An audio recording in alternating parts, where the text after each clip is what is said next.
I saw this report and I first thought of you because I remember when you first came forward as a whistleblower and you did an amazing job at telling us that children were going missing in our country because, well, they were being illegally brought into the country and they were being handed off after they came into our country through, the Biden administration. And it was disturbing and so upsetting.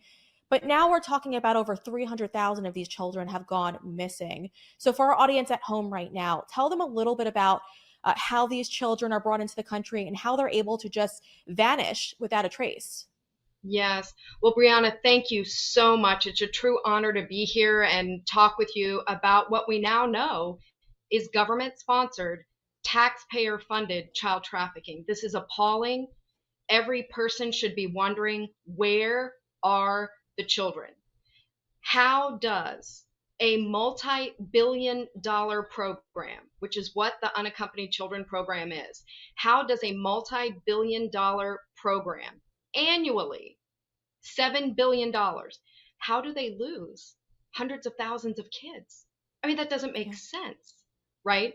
They're going through a process. They show up at our border alone, right? They show up alone. They give information of who their sponsor is going to be to Department of Homeland Security, our great Border Patrol agents. They take down what's called the U.S. point of contact. Then DHS transfer those children.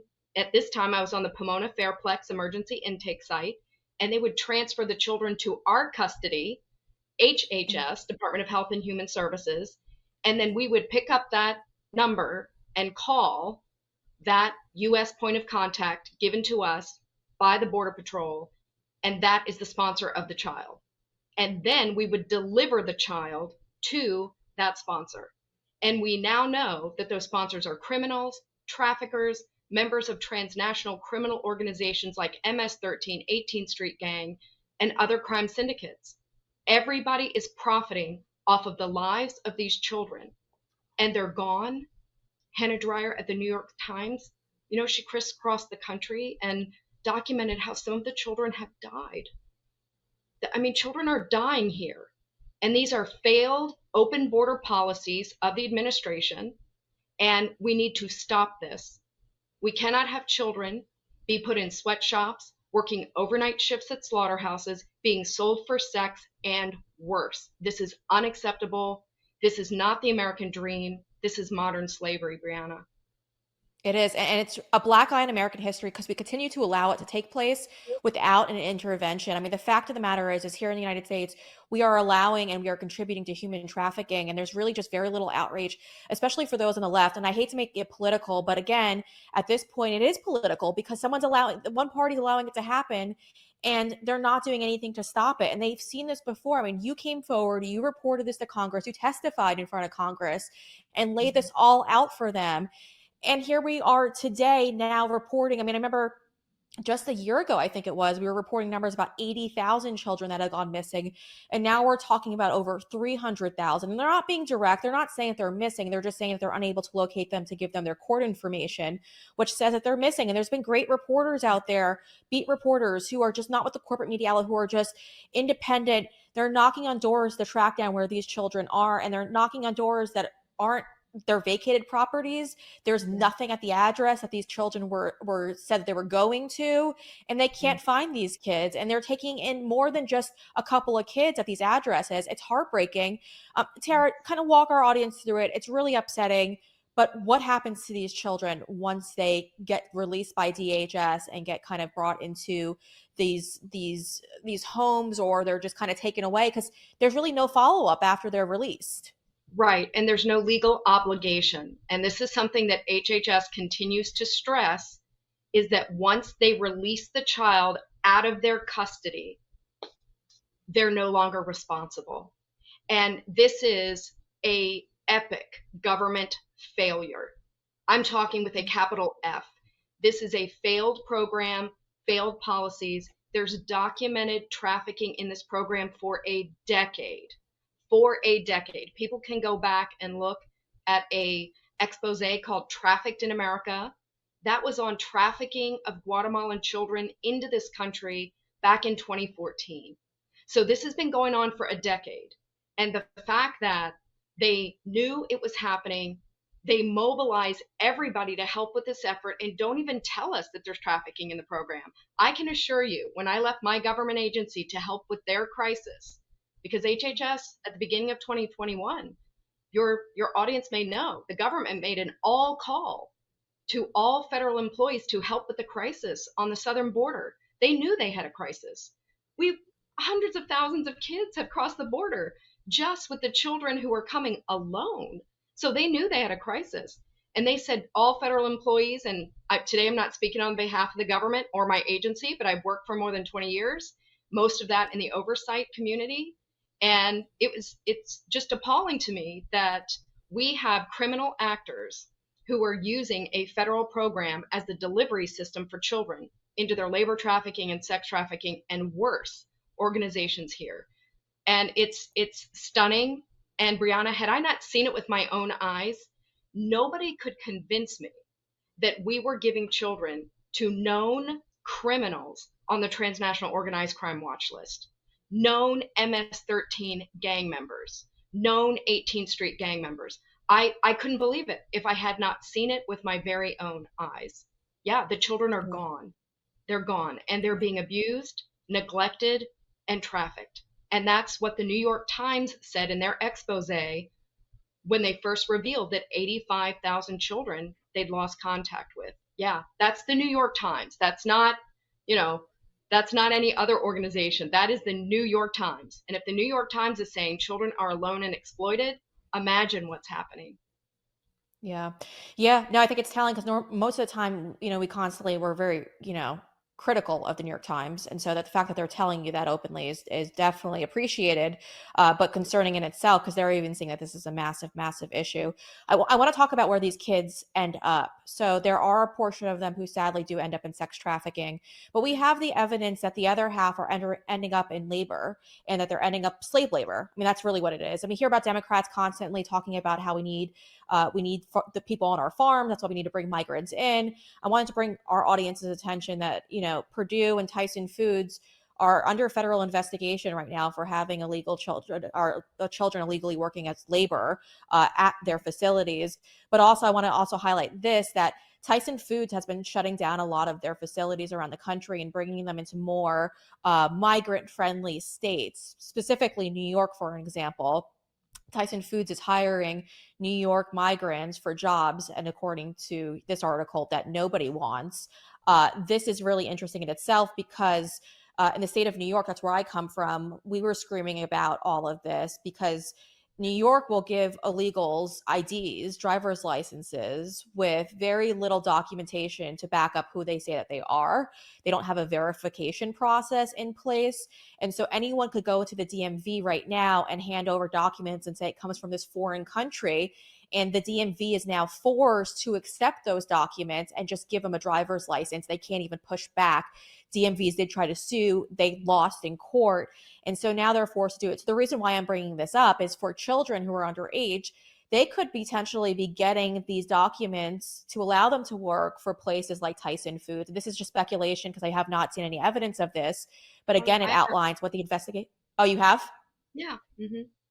Okay, so Yeah. see, I'm onto something here. That they get these IDs and now they're able to work for these companies and work for cheap labor and in really poor conditions. I was reading a story about a young Guatemalan child who lost his arm while working for one of these facilities.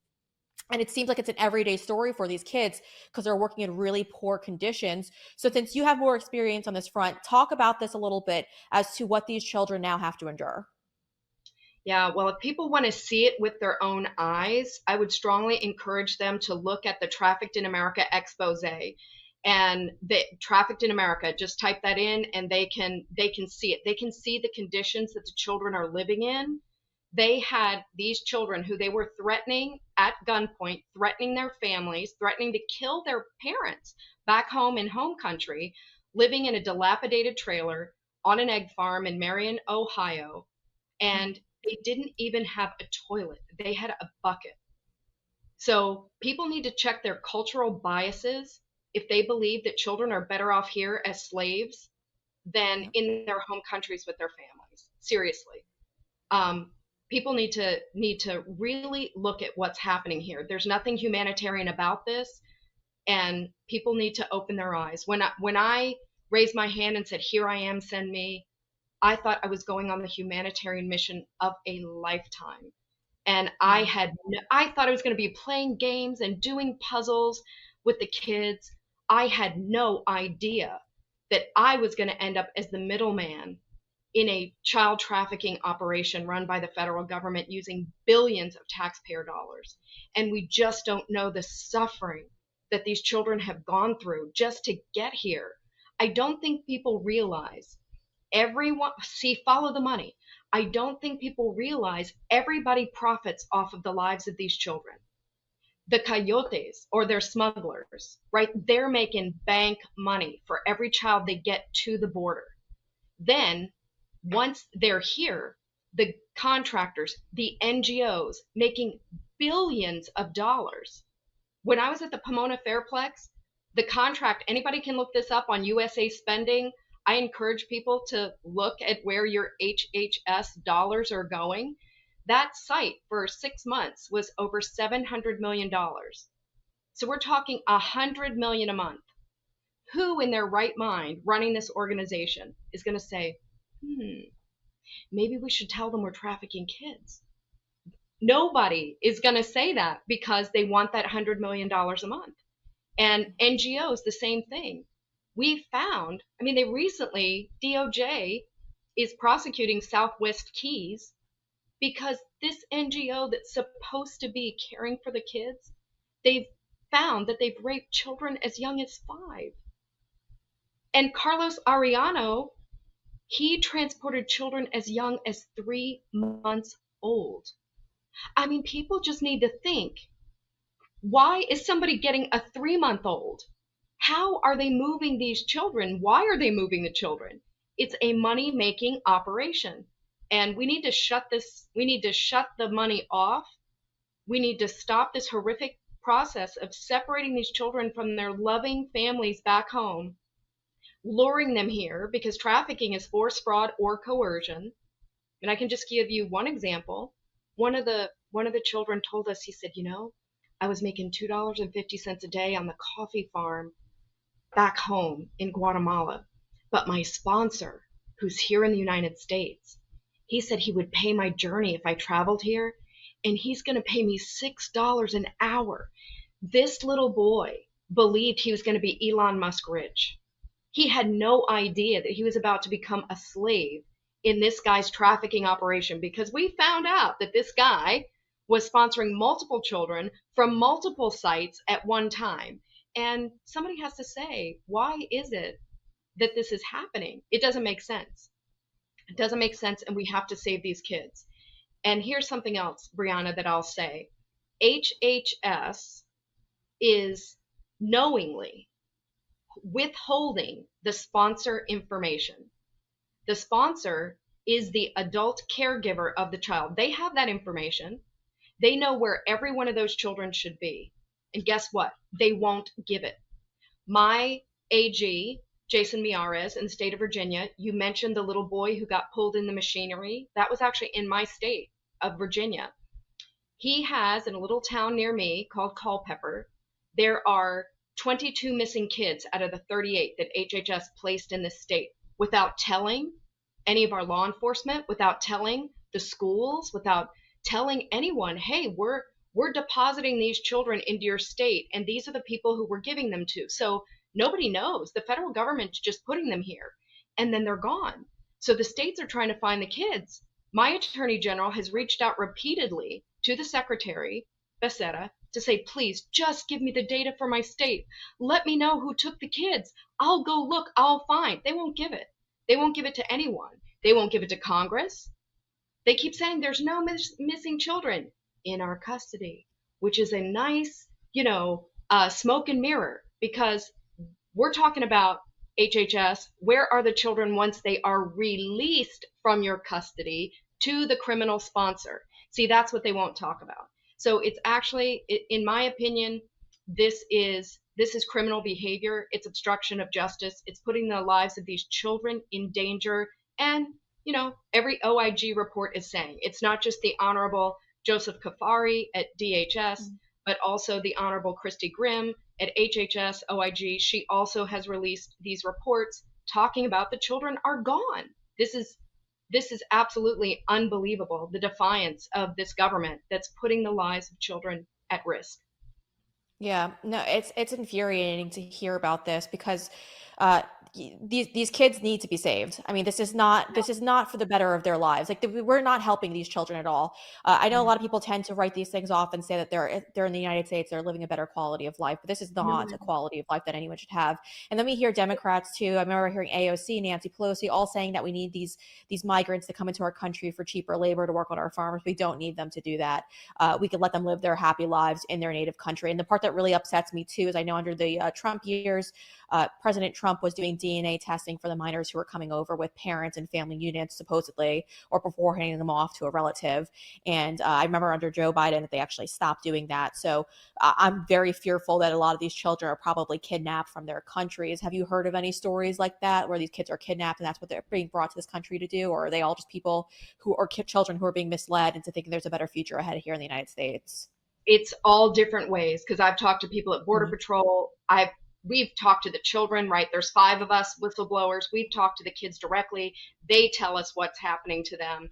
And worse is that in 2022, you may remember there was a great undercover journalist who was working for Project Veritas at the time, and James O'Keefe broke the story in 2022. He did a 9-month investigation. He went knocking on doors of the addresses that I gave him. I said, look, I know that what this sponsor said was false. So they started knocking on doors. And what they found was horrific. One girl, she's 16 years old, and she said, my sponsor tells me she's my aunt, but I've never met her. And she's pimping me out for sex. Mhm. This is what the children are saying. There was a boy who was in Florida. He said, when I came here, I didn't live with the guy who sponsored me. He sponsored 6 of us, but right now he's in prison for felony battery against a child. And he held up his fake social security card and said, I had to pay for my social security card. What's happening to these children is absolutely horrific. And anybody who thinks that they're better off being slave traded needs to really rethink their priorities. I mean, this is HHS has lost control of the unaccompanied children program. There have been whistleblowers since 2015. Jason Piccolo, who was DHS, Homeland Security Investigations, blew the whistle. Aaron Stevenson, who Yeah. was with USCIS, part of DHS at the time, working the transnational organized crime watch list. And he sees that gang members are getting the kids, and so he blows the whistle. And Mhm. then in June of 2021, this is the thing that's astounding, Brianna. In June of 2021, we're sitting on the Pomona Fairplex processing the kids, reporting, like, hey, this guy sponsored at 6 different addresses. And HHS response was, Tara, we only get sued if we keep kids in care too long. We don't get sued by traffickers. Are you clear? We don't get sued by traffickers. So that's the position of the Department of Health and Human Services, that they don't get sued by traffickers, and therefore, once the children are out of their custody, it's not their problem. And I think it's appalling.